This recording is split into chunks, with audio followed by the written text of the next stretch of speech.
Welcome to Timebender Talks, the ultimate destination for professional photographers. This weekly podcast is hosted by Peggy McCartha, a certified professional photographer with over 30 years experience and the creator of the Headshot Strategist certification program.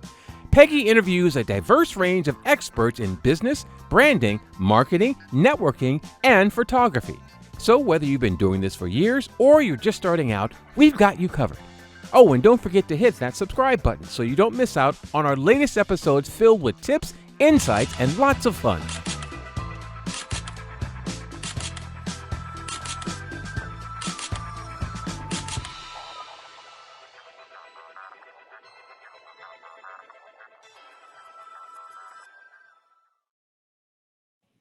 I am so excited to be here with Amy Lanci today.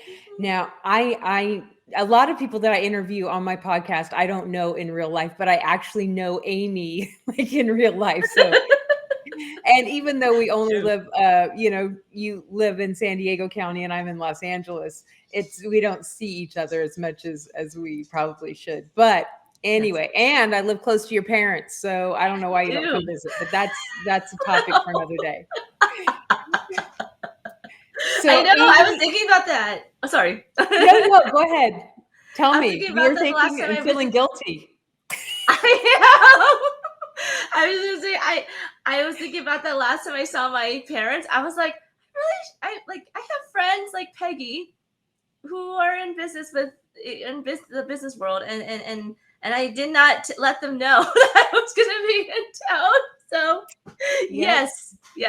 But I did actually have that on my radar, so we will hang out soon. All right. Well, at least we're going to hang out today on the podcast. So today we're talking about branding and marketing. And of course, this month's theme is really about trust. And you are a genius, a storyteller, and a listener. I think your superpower is listening, because it amazes me the things you hear between. I always tell photographers you have to listen between the words, instead of read between the lines, you listen between the words, and you do that. You're a genius at that. So tell us about you, where you're at in your professional journey, and, just tell us a little bit about Amy. So Amy lives in the nexus of being intuitive and creative and analytical. And I find that the people I attract are the same way too. They love to have this huge vision. They love to create more things to go with the big vision. They feel it in their hearts. They take messages within themselves in order to figure out, does this have to do with my purpose? But also at the same time, they're very grounded in logic and data. And I know it's a weird combination, but it's a very grounding force. Because it allows you to take the why and make it into the how. And that's the thing that people really struggle with a lot, is how do I actually make this happen? So I find that the people I tend to attract and hit all those three areas, and they happen to be in business, they happen to be usually service-based, they happen to want to take more of a leadership position in what they do. And the thing is that in order to get there, they have to effectively communicate what their vision is, and their story and how they got the vision there. But at the same time, it's an inside job, because if you don't feel confident in yourself, you're not going to feel confident in your vision. Oh, that's so true. That's so true, because if you feel like you're lacking, or you're not enough, or you're not sure what your vision is, then you can't convince me. You can't convince me if you don't even know yourself. That's really true. And I think that at some point in our life, all of us have felt that insecurity, or maybe my vision is too big. That's just, isn't that dumb? Maybe my vision is too big. It's too big. No, I've had that same issue with myself. I'm like, it's just too big, and I'm not gonna get there anytime soon, but it's just too big for me. It's like, well, if it was too big for you, why would you even get it in the first place? So it doesn't make any sense. And I think we have to remember that if it's our idea, then that's it. That's literally it. It is our idea. It's ours. We own it. It's we can do it. We can do anything if it's, I like how you said turning the why into how. I think Mhm. that's Mhm. like, I know why I want to do this, but how am I going to do it? And maybe that's the bit, it seems like a big step sometimes, but when you really, oh, no, I just have to pivot a little bit, you know, Yeah. I Yeah. always think Yeah. of this, and it's so relevant for photographers. I have like a health issue, and I had to like do some strength training in my legs. This was maybe 10, 15 years ago to get some mobility back. And the physical trainer that I was working with was like, wow, you really follow instructions well. It's those little tiny movements that make such a big difference. And I was like, yeah, I'm a photographer, and these little tiny movements make a huge difference. And I understand that. But we have to take that to our business and our vision and our mission as Yeah. well. Like those little tiny adjustments. Oh, I was right there. I just needed to move this much. Yeah. Oh. Yeah. Yeah, absolutely. It made me think about so I have two brands, Untold Story Enterprises, and the other one is the Milk Crate Mastermind. Well, before the Milk Crate Mastermind came to be, I had this vision of someone standing on the milk crate in a public square and they're speaking their heart out. But the thing is that when I had that vision, here I was, instead of calling it the Milk Crate Mastermind, I was trying to play with different other names like the Untold Story Sales Coalition. Like, honestly, that was a name that I threw out there, and people were like, "What? That sounds like a co-op or something. What are you? What's going on here?" And it didn't have the right energy. It didn't have the right feel. But just like that little adjustment, like you were talking about with adjustments, like that little adjustment to actually align the vision to the name, it, like, we've been going for the last 2 years, and it just, I can't imagine having any other name now. It's like, that, like, what was that? The Sales Coalition? What the heck, Amy? That What didn't was sound I right at thinking? all. No. That's so Mm-mm. funny. That's awesome. See, And yeah, we were talking before we went on camera. You were like, "What is a time bender?" Or like, "What? Why did you pick that name?" yeah, And I'm like, "Well, photographers control time. We yeah, capture time." And you're like, yeah. "Oh, okay. I guess I can kind of get that." I was like, Yeah. "I see." I You can know, see it. Yeah, absolutely. Mm-hmm. so, why are you passionate about helping people find their words and find their story and move from that why to how? What made you passionate about that? There's a couple things why I'm passionate about it, and it has to do with my own story. So I was a speech delayed child growing up. I didn't speak until I was 3, and then I had to go through 9 years of speech therapy. And I loved my speech therapist. I realized when I said I had to go through it, made it sound like it was torture. It was not. I loved my speech therapist. I have such a profound respect for speech therapists, but I think it just goes to show like how challenging it was to express myself with my voice for so long.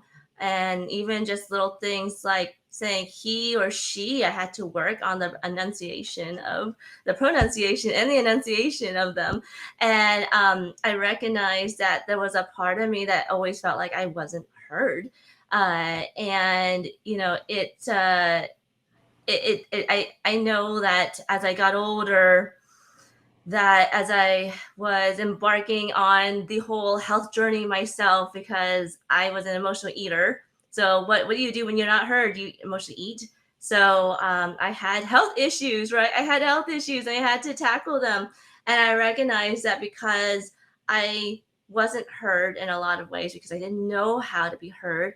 My story stayed within me, and that was really what led to my own health issues. So I recognize that when we have a story within us, we may have health issues. We may have also, the inability to go after what we really want, to actually say what we really want. And so that's why communication and storytelling are so, uh, it just lights a fire underneath me, because I know that when someone's able to express how they feel or what they really want, that's when magic can happen. That's when things can happen. But until we can get to that point, nothing can happen. And that feels really awful.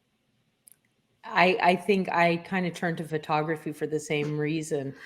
I was a stutterer, so I too have a fond affection for a speech therapist, and I'm dyslexic, so reading and words were still don't come naturally to me.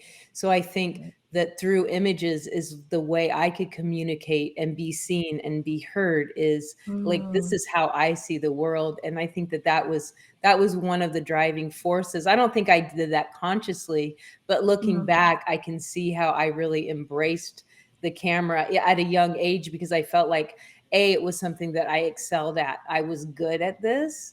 And living in a world where I was failing, the way that I was being taught, I wasn't, I think Einstein said, if you judge a fish by the way he climbs a tree, he's always going to fail. And I felt like I was, I was in that cycle. So it was something that not only I could excel at, but something that I could show, like, this is how this express myself. And I think that's probably why you and I really connected, was your ability to take the emotions that I put into pictures and put those into words and help people really refine their story so they can communicate it. And, if we're running a business, you're the one that said this, and I use it all the time. I know it was you that said this. Your resume shows, stop me if you know what I'm saying. I know I stole it from you. Your resume shows that that you have, and I'm going to screw it all up anyway, but basically as a photographer, your portfolio is your resume, right? It shows that you have that ability, but it's your story that people connect with. It's your story that shows that you can actually be hired.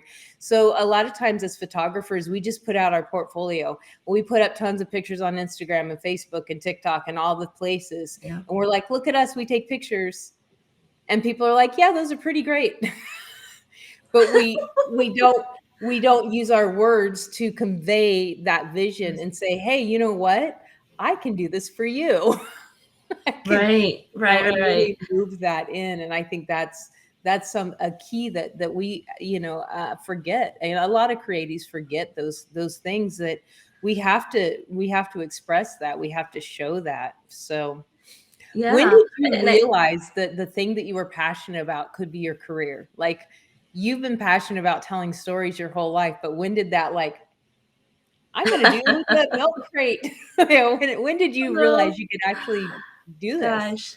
Well, okay. Well, I just want to say thank you, Peggy, for remembering that one quote I said that one time. You just remembered it forever and ever. I believe it was, your resume shows that you are qualified, but your story shows that you're the expert. So. Thank you. That was it. The expert. Your story shows that you're an expert. And yes, you may have said that one time, but I've said it a ton of times. Why I went blank right then, I don't know. It's all good. Because I was like, oh my God, I'm quoting Amy in front of Amy, and I'm going to say it wrong. That sounds very nerve-wracking. But yeah, your resume shows that. Yeah, I love that. But your story shows that you're the expert. Yes, because my story is I've done this for so many years. My story is I've helped so many people. My story is I've had this struggle in my personal life. My story, all of those things. Exactly. Oh, so good, Amy. Okay. No, thank you. Sorry. Now going back to when did I realize that this could be a career? So I mentioned earlier, I had health issues, and those health issues led me down a whole health journey. And it wasn't just a physical health journey, it was a spiritual health journey. And around the time, it was about 2014, I was looking at my career in science, and I was looking at what I had just gone through, and I was like, I could not have just gone through this for just me. Like, it just felt like there was something more to this. And so I had a lab manager at the time who was leaving us at my prior workplace, and she said she was becoming a health coach. And so I was curious. I asked her about it, And I enrolled in the same program that she was in. When I was getting my certification, I got pregnant with my daughter, so that was interesting. And so needless to say that to jump from entrepreneurship to to jump from side hustle entrepreneurship to full on entrepreneurship took a few years because, being a new mom and having that full time job still and da da da da. And so I tried having a health coaching business for 2 years and I failed at. And when I mean failed at it, I don't mean I did not accumulate tons of debt, luckily, but I basically paid people to be my clients. Like, that's not a good business model. Like, I did not know what it was like to receive money at all after those 2 years. And so I remember I had a business coach at the time, and I was speaking with her in my car outside my work building. I was on the verge of tears, and she was just like, Amy, how are you doing? I was like, I just feel like I'm failing. Like, I'm not trying to make fun of myself, but that's basically what I was saying. And she was like, well, let me just ask you something, Amy. When your friends and family ask you for help, what do they ask you for help with? And I said writing. I said writing without even thinking about it, because writing was the way that I could express myself, even during the times when, I had no speech issues, but I had confidence issues. And so writing was my outlet.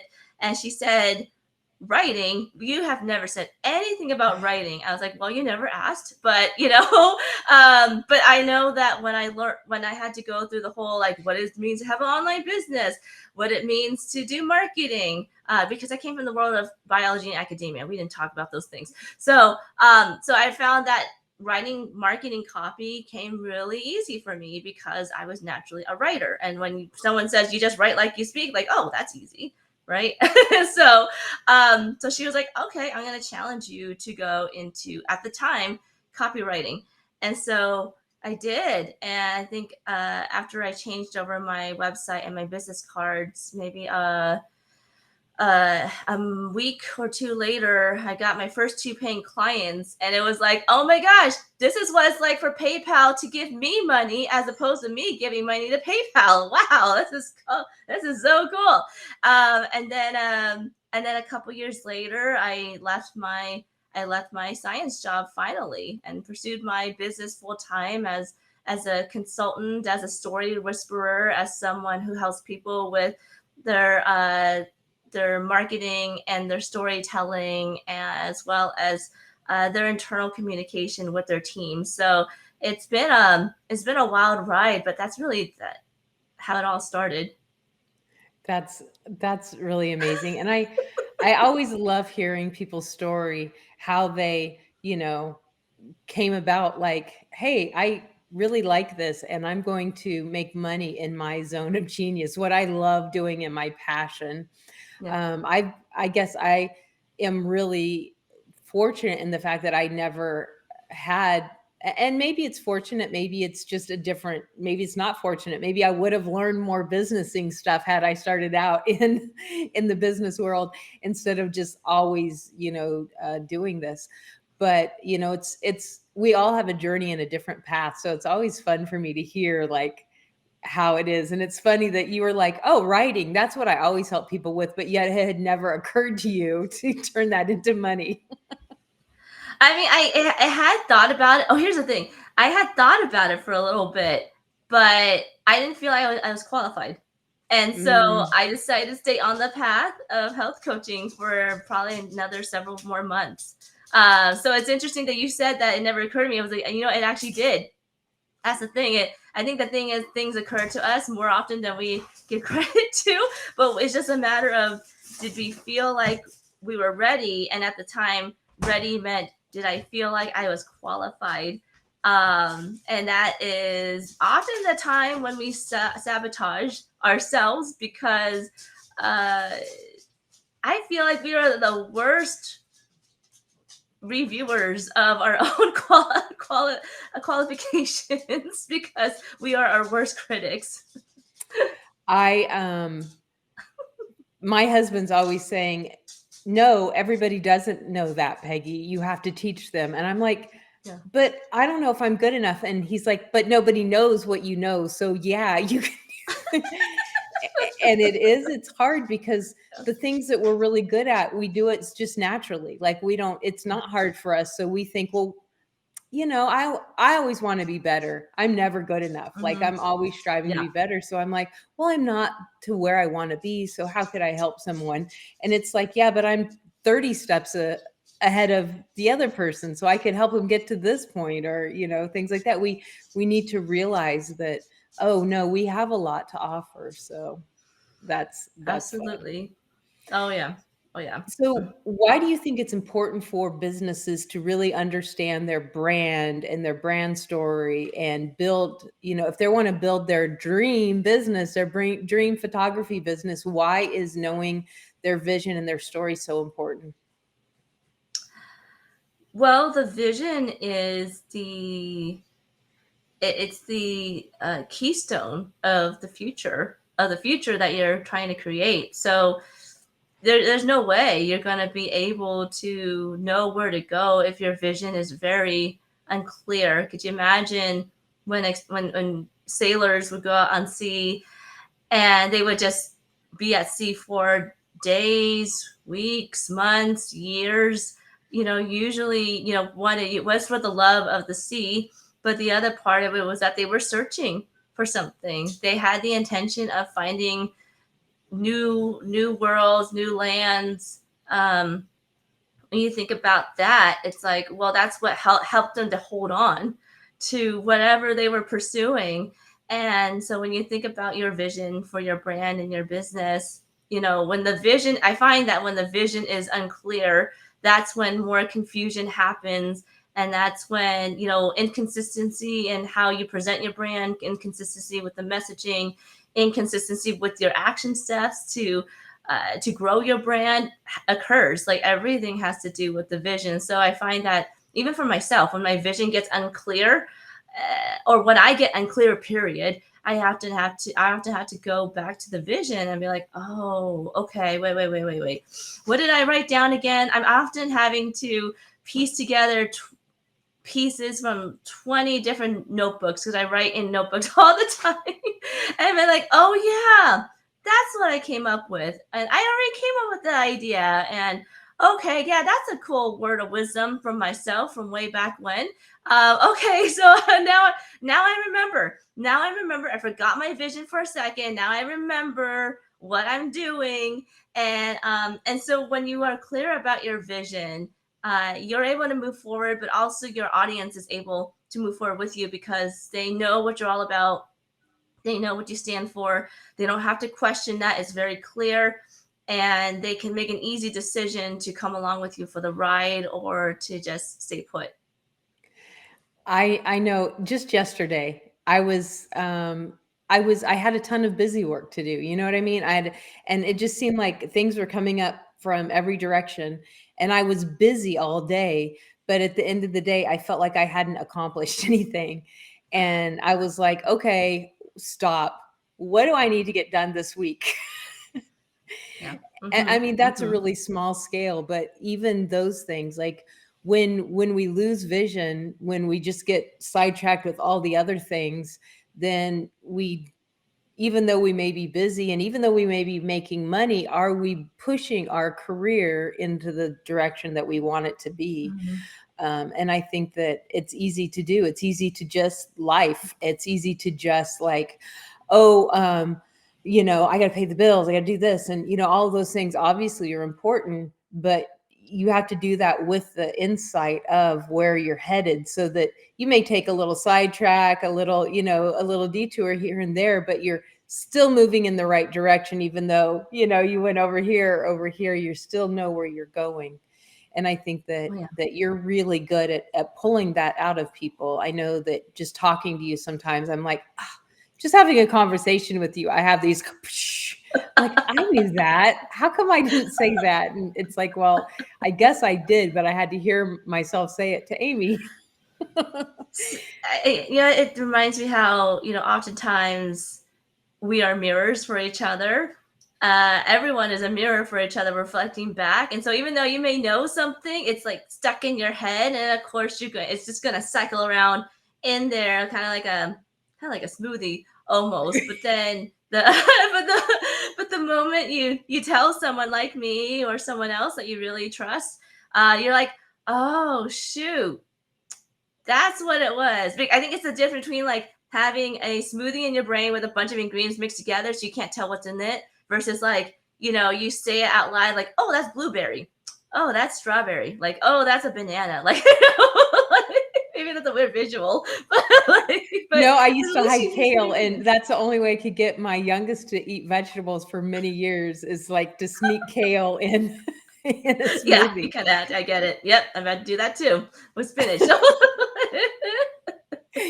But it's true because when it's all mixed together, you're like, oh, it's just, and you have to like stop and go, okay, now what about this? Okay, where am I going with this? Where am I going with this? And identifying it and keeping on that path instead of just being in that whirlwind of the mixer.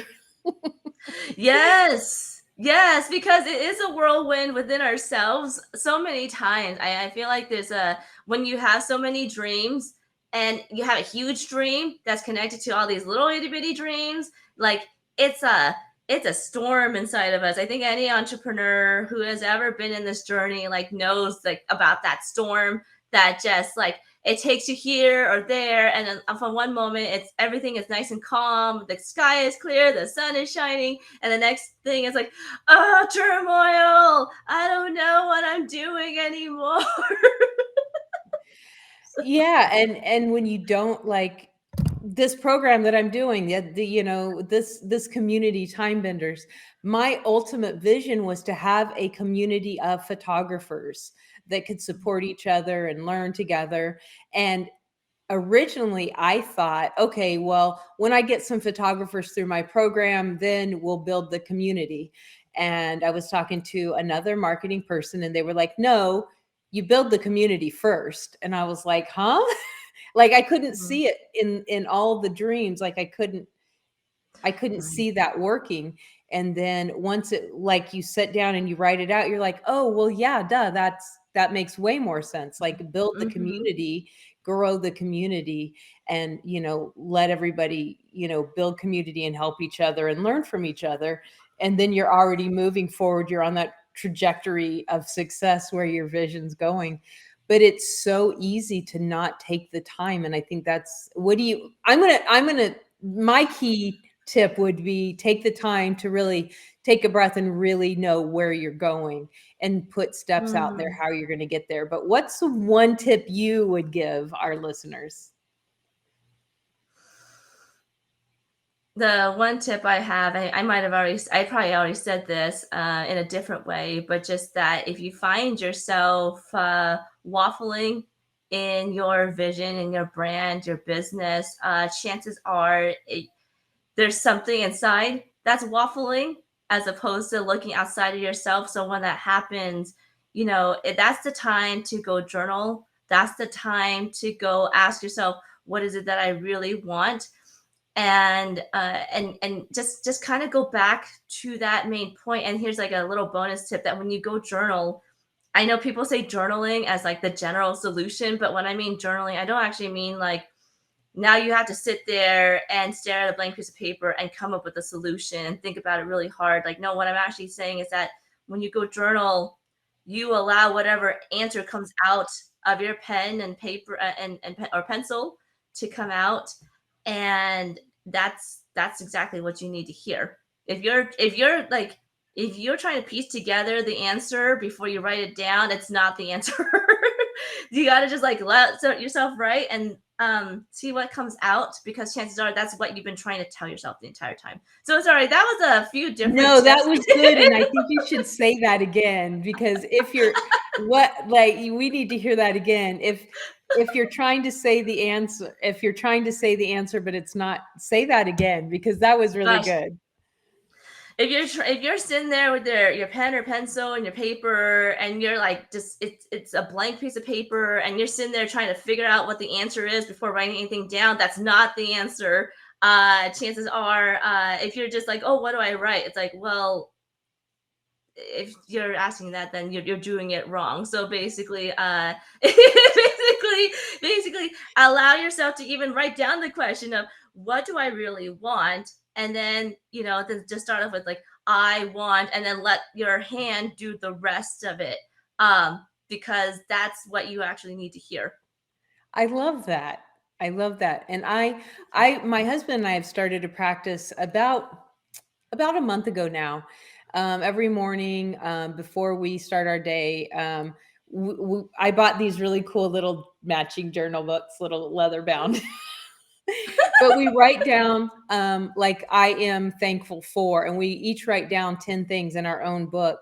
And then we write down like what our focus for the day is. Like, I want to focus on compassion. I want to focus on self-care. I want to focus on, maybe somebody's been not nice to me. I want to focus on sending love their way, whatever it is. And we write down several things that we want to focus on.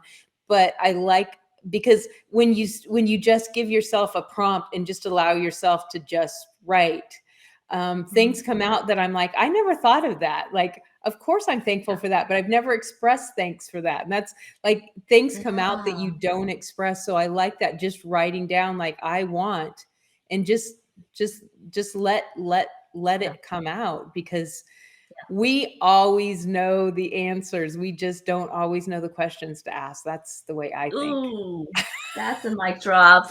We know the answer. We just don't know the questions to ask. Say it again, Peggy. Yes. I'm a big question asker, because I think if you ask enough questions, like, then you'll remind yourself that, oh, I know that. I know that. I know this. I know this. Yeah, exactly. Yep. No, we have the answers within. How I like to say is that we have the answers within, and your story is often a map to show you where to go. So it's a matter of so it's a matter of looking at your story as a map, and also understanding that the answers are within. So then that's really the crux of the vision. Like just staying clear on the vision, creating the vision, and also just like remembering what it is in the first place. So just remember your story and your inner guidance. Oh, wow. Amy, you dropped some nuggets today. That was really good. So in the description, I'm going to have a link where they can get a hold of you, because I don't know why anybody wouldn't want to work with you. And you also have a podcast that people can listen to, Milk Crate. I don't know the name of your podcast, but it's something to do with the Milk Crate Mastermind podcast. There you go. See, I was close. I had one word right. But yes, if you follow this podcast, make sure you also follow Amy, and jump on. She has a workshop that you can just get up and just kind of work through it out loud in front of other people, and say. Sometimes it's just about saying things out loud. Yep, absolutely. Sometimes it's just a matter of being in a safe container where you can be given prompts and say things out loud, and you're like, oh shoot, that's what I was trying to figure out. Okay, all right, got it now. I'm the type of person that needs those prompts. I have tons of things just scrambling around in here, and I need somebody to like reach in and pull it out. Like, oh yeah, it's right there. I knew that. Yeah. And you do provide a very safe container. I like that you said that. It's safe container, because like I can say something that's like, is that going to sound dumb? Well, it could be said differently, Peggy, but I'm not going to. It's never a non-safe environment. So anyway, but yeah, in the description is how you can get a hold of Amy. And Amy, thank you so much. This was so much fun. Aww. Thank you. This is always a pleasure to speak with you, Peggy. I think one day we're gonna have to work on a project together, and we have already worked together, but I think like on a greater scale. Perhaps next time I go to LA and be like, hey Peggy, so let's bring and whiteboard. If anybody is listening to this, it's also in my program, the certification program. Amy is one of the guest instructors that has an amazing assignment for you. So yes, Amy is all over the place here, and she'll be back on the podcast. I will be. Yay. You see how I just like roped you into that? You'll be back. I love it. No, please have me back.